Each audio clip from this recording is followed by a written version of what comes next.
एक समय की बात है जब भगवान नारायण ने देवी लक्ष्मी से कहा, देखो लक्ष्मी, धरती पर लोगों में कितनी भक्ति बढ़ गई है।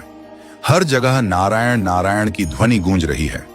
इस पर लक्ष्मी जी ने हंसते हुए उत्तर दिया, ओह प्रभु, यह भक्ति आपको पाने के लिए नहीं, मुझे धन की देवी को पाने के लिए बढ़ी है।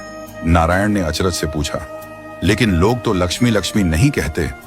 लक्ष्मी जी ने प्रत्युत्तर दिया, अगर आपको विश्वास नहीं होता तो चलिए इसकी परीक्षा कर लेते हैं।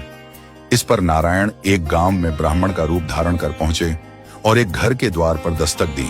घर के मालिक ने दरवाजा खोला और पूछा, आप कहां से आए हैं? ब्राह्मण रूपी नारायण बोले, मैं यहां भगवान की कथा कीर्तन करना चाहता हूं। घर के मालिक ने उनका स्वागत करते हुए कहा, ठीक है महाराज, आप मेरे घर में रहिए। जल्द ही गांव के लोग इकट्ठा हो गए और कथा की तैयारी कर दी गई।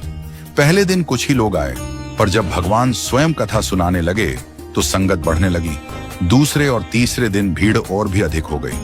नारायण प्रसन्न हुए कि लोगों में कितनी भक्ति है। इसी बीच लक्ष्मी जी एक वृद्ध महिला का रूप लेकर उसी गांव में प्रवेश कर गईं। एक महिला जो ताला बंद कर कथा सुनने जा रही थी, उसके द्वार पर लक्ष्मी जी पहुंची और बोली, बेटी जरा पानी पिला दें। महिला ने कहा, माता जी, मुझे प्रवचन में जाना है, 3:30 बजे हो चुके हैं।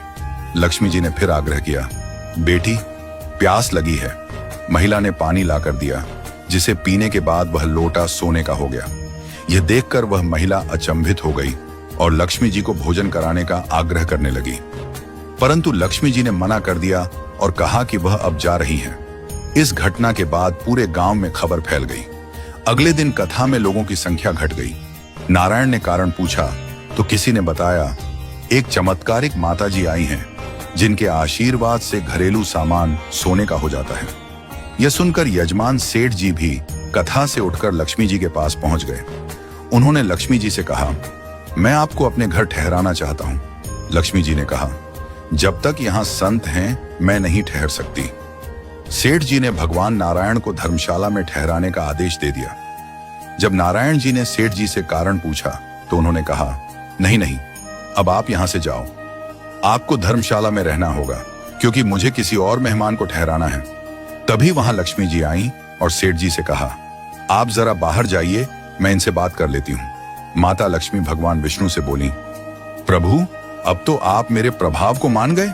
भगवान विष्णु बोले, हाँ लक्ष्मी, तुम्हारा प्रभाव धरती पर बहुत है, पर तुम्हें मेरी एक बात माननी होगी।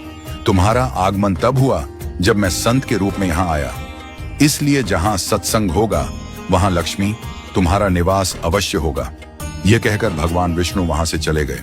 प्रभु के जाने के बाद अगले दिन सेठ के घर गांव वालों की भीड़ उमड़ पड़ी। सभी चाहते थे कि वह माता उनके घर भी आए। तभी लक्ष्मी माता अपने असली रूप में प्रकट हुई।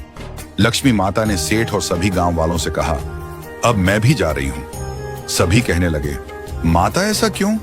क्या हमसे कोई भूल हुई है? लक्ष्मी माता ने कहा, मैं वहीं रहती हूं जहां भगवान विष्णु का वास होता है। आपने जब नारायण को यहां से निकाल दिया तो मैं कैसे रह सकती हूं?